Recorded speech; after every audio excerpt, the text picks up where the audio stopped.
বন্ধু জানিস কবরের আযাব দেখা যায়। তুই কি আমার সাথে মজা করছিস? মজা করতে যাব কেন, সত্যি কথা বলছি, তোর মাথা ছুঁয়ে বলছি। একদম উল্টোপাল্টা কাজ করবি না।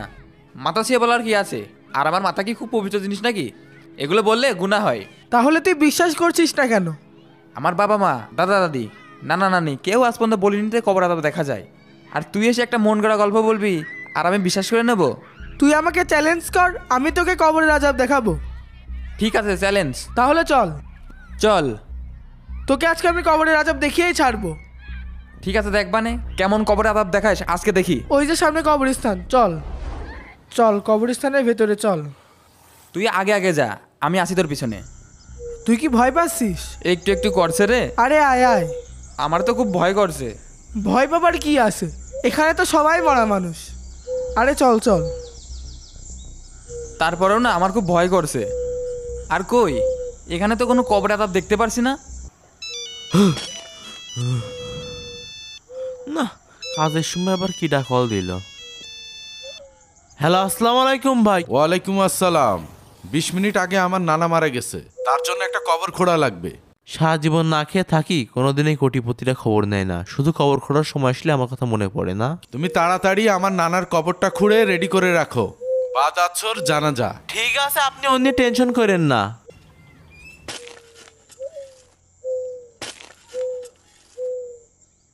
এমনিতে আমি এসব জায়গায় আসি না। কারা আমার কথা খুব বলছে? ভয় লাগে। আরে, তাও তুই জোর করে এরা নিয়ে কারা? আসবি। তোকে আমি বললাম না কবরে আযাব দুনিয়ার কোনো মানুষই দেখতে পায় না।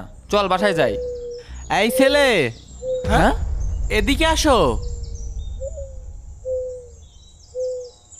কি ব্যাপার, এই ভর দুপুর বেলায় কবরস্থানে তোমাদের কি? আমরা একটু কবরের আযাব দেখতে আসছিলাম। কবরের আযাব? কবরের আযাব আবার কি?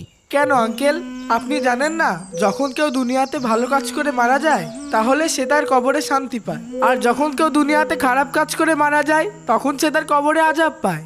আমি আজ 10 বছর ধরে কবর খুঁড়ছি, হাজার লোককে কবরে নামাইছি, কোনোদিন তো কবরে আযাব দেখতে পেলাম না। দেখলি, তোকে আমি বললাম না দুনিয়া থেকে কবর আযাব দেখা যায় না। তোমরা যদি কবরে আযাব দেখতে চাও তাহলে আমাদের মহল্লার ইমাম সাহেবের কাছে যাও। চল।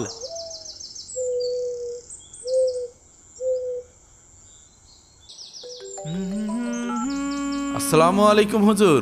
ওয়ালাইকুম আসসালাম। কিছুক্ষণ আগে আমার নানা মারা গেছে, আপনাকে জানাজা পড়াতে হবে। জানাজা কখন করবেন? আপনি আসর নামাজ পর আমাদের ঈদগাহ মাঠে চলে আসেন। ঠিক আছে। আসসালামু আলাইকুম ওয়া রাহমাতুল্লাহি ওয়া ওয়ালাইকুম বারাকাতুহু। আসসালাম। ইমাম সাহেবকে পাওয়া যাবেন তো? ওই দেখ হুজুর আসছে। হুজুর, হুজুর আসসালামু আলাইকুম। ওয়ালাইকুম আসসালাম। কি ব্যাপার? হুজুর, আমার বন্ধু ইরফান একেবারেই বিশ্বাস করছে না যে দুনিয়া থেকে কবরের আযাব দেখা যায়, তাই আমরা কবরস্থানে গিয়েছিলাম কবরের আযাব দেখতে, তো সেখান থেকেই এক লোক আপনার কাছে পাঠালো। তো তোমরা কি কবরের আযাব দেখতে চাও? জি হুজুর, দেখতে চাই। আচ্ছা, চলো আমার সাথে। বন্ধু চল যাই। আসো আসো আসো। চল। এই দেখো। হুজুর, হ্যাঁ, আমরা তো আপনার সাথে কবরের আযাব দেখতে আসলাম, আপনি আমাদেরকে এখানে নিয়ে আসলেন কেন? এই যে লোকটা দেখতে পাচ্ছো, কিছুক্ষণ পর এই লোকটা জানাজা হবে। আমি এই লোকটা জানাজা পড়াবো ইনশাআল্লাহ। জানাজা শেষে তার আপনজনেরা তাকে অন্ধকার কবরে রেখে আসবে। তারপর তারপর তার কবরে 2 জন ফেরেশতা এসে তাকে উঠিয়ে বসাবে এবং তাকে 3টা প্রশ্ন করা হবে। সে যদি সঠিক উত্তর দিতে পারে তাহলে সে জাহান্নামের আগুন থেকে বেঁচে যাবে। আমাদের প্রিয় নবী হযরত মুহাম্মদ সাল্লাল্লাহু আলাইহি সাল্লাম হাদিসে স্পষ্টভাবে বলে দিয়েছেন, কবরে যথাযথ উত্তর দিতে না পারলে তার পরিণাম হবে ভয়াবহ। তখন তাকে হাতুড়ির দ্বারা কঠিনভাবে পিটানো হবে এবং সে বিকট চিৎকার করবে। তার এই চিৎকার মানুষ এবং জিন ছাড়া জীবজন্তু, কীটপতঙ্গ যে কোনো বস্তু শুনতে পাবে। এই জন্য আজ থেকে তোমরা নামাজ কাজা দিবা না এবং তোমাদের জানমাল দিয়ে ইসলামের পথে থাকার চেষ্টা করবা।